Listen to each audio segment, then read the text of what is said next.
Max Verstappen has once again taken a swipe at the British media, sparking fresh controversy ahead of the 2025 F1 season with his outspoken remarks. Meanwhile, Yuki Tsunoda has broken his silence following Red Bull's major decision to pair him with Verstappen for the upcoming season. Steiner calls bullshit over Wolff's Lewis Hamilton Ferrari support promise. Welcome to F1 Real Time. Don't forget to subscribe and press the bell icon for more updates. The reigning Formula One champion, Max Verstappen, has once again ignited controversy with a sharp critique of the British media, further fueling an ongoing feud as the sport gears up for the 2025 season.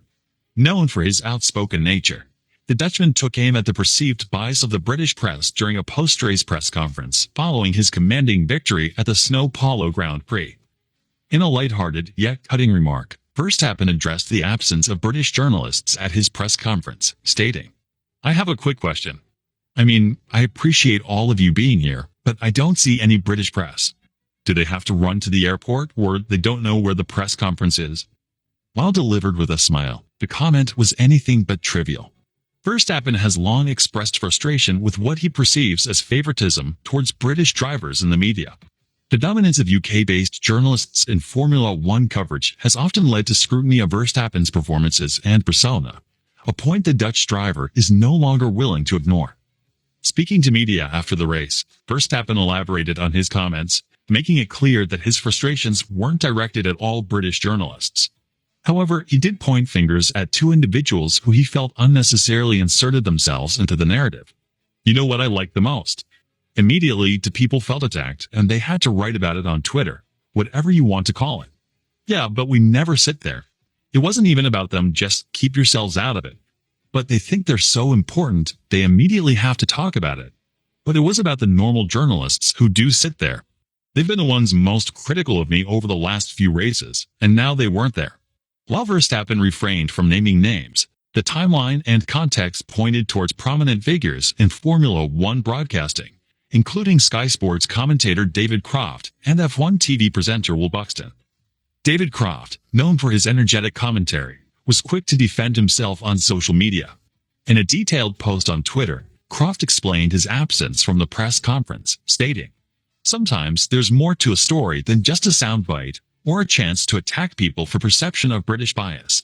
For my part, as it's a press conference for written media only, I never attend the post-race conference, no matter who's won. Thursday press conferences are different.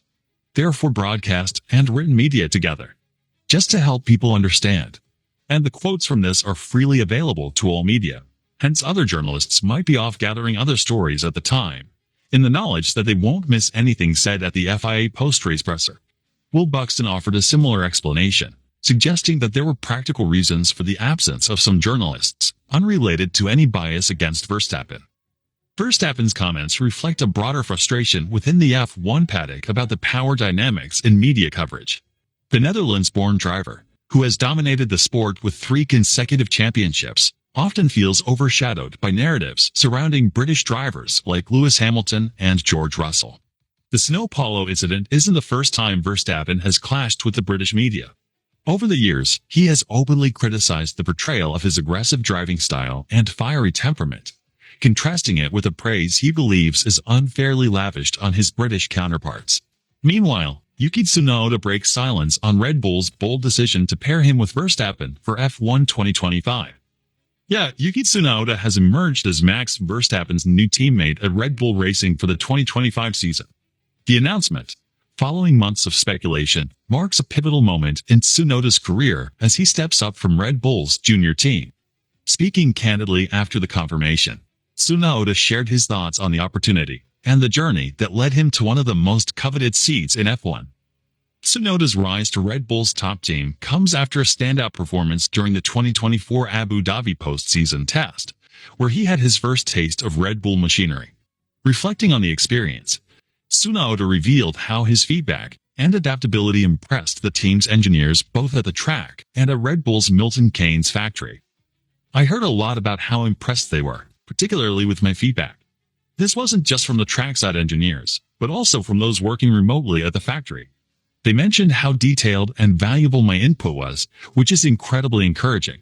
Tsunoda acknowledged that Red Bull already recognized his raw speed but had been evaluating other factors such as his technical understanding, team collaboration, and adaptability to their highly competitive environment. They probably saw those areas as the biggest unknowns. I focused on providing clear and detailed feedback, making sure to communicate thoroughly with the team. It seems that effort paid off. The 2024 season proved to be a turning point for Tsunoda, as he delivered consistent performances that caught the eye of Red Bull's management. While Tsunoda had previously been overlooked for a promotion in favor of drivers like Sergio Perez and Pierre Gasly, his strong form and maturity this season forced the team to take notice. When asked about his odds of joining Red Bull before the announcement, Tsunoda had said, "I think the chances are 50-50. Of course, I'd be happiest driving for Red Bull, but I'm incredibly grateful for all the support I'm receiving. Regardless of the team, my focus remains on performing well and scoring points." Tsunoda's promotion comes on the back of a challenging 2024 campaign for Sergio Perez, who struggled to adapt to the intricacies of the RB20. Like Pierre Gasly and Alex Albon before him, Perez found the Red Bull car's unique characteristics difficult to master, particularly when compared to Verstappen's seemingly effortless dominance. In contrast, Tsunoda adapted quickly to the RB20 during the Abu Dhabi test, describing the car as a natural fit for his driving style. "You can physically feel why the RB20 has been fighting for a championship this year. It's a very different car to drive, but it suits my style. Even on the long runs, I was able to run consistently and identify the car's limitations. It felt like a good match, and that gave me a lot of confidence." For Tsunoda, the move to Red Bull represents not just a professional milestone, but also a step closer to achieving his ultimate dream. Standing on the podium at Suzuka would be the ultimate dream. But to achieve that, I want to help build a better car and a stronger team. Until that time comes, I hope everyone can be patient. Tsunoda's deep connection to Honda, Red Bull's longtime engine partner, also played a role in his journey. Honda's commitment to nurturing Japanese talent has been a key factor in Tsunoda's career, and his promotion to Red Bull is a testament to their investment in his development. Tsunoda now faces the monumental task of competing alongside Max Verstappen, a driver who has redefined dominance in Formula One. While Verstappen's presence in the team can be intimidating, Tsunoda remains optimistic and focused on contributing to Red Bull's continued success. "I'm happy more than ever at the moment. This is an incredible opportunity, and I'm committed to giving my best to the team. It's all about delivering consistent results and working together to stay at the top." Meanwhile, Toto Wolff has stirred debate following his public statement that he would cheer for Lewis Hamilton to claim an 8th world championship at Ferrari if Mercedes fails to win the 2025 title. However, former Haas F1 team principal Günther Steiner has dismissed Wolff's remarks as nothing more than bullshit for the cameras. Hamilton's transition to Ferrari marks the end of a legendary partnership with Mercedes, where he amassed 6 of his 7 world championships, set numerous records, and became one of the sport's most dominant figures.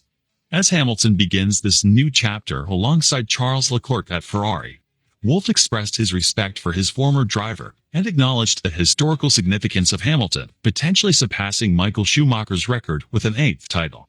"We will be competitors, and I said that if we can't win, we'll cheer for him," Wolff remarked during a press briefing. He merits an 8th championship.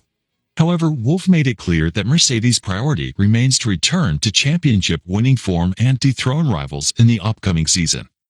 Günther Steiner, known for his candid demeanor during his tenure with Haas, was quick to cast doubt on Wolff's sincerity. "Oh, he doesn't wish him that. That was bullshit for the camera. This was for the camera." When pressed on whether Wolff would genuinely be happy for Hamilton to win an 8th title with Ferrari, Steiner doubled down. "No, because he didn't win it. There can be only one winner. Why should he be happy?" He said, "If it is not us, it should be you. Yeah, for sure, but if he doesn't win it, he doesn't really care who wins it, in my opinion." Hamilton's departure from Mercedes was marked by a heartfelt farewell tour, including stops at the team's facilities in Stuttgart, Brackley, and Brixworth. Speaking to Mercedes personnel at Brixworth, Hamilton reflected on his journey with the team. "Mercedes has changed my life. Growing up in Stevenage, dreaming of one day being in Formula One and being a world champion. I'm always going to be wishing you all the absolute best. I believe in you. I'll continue to believe in you.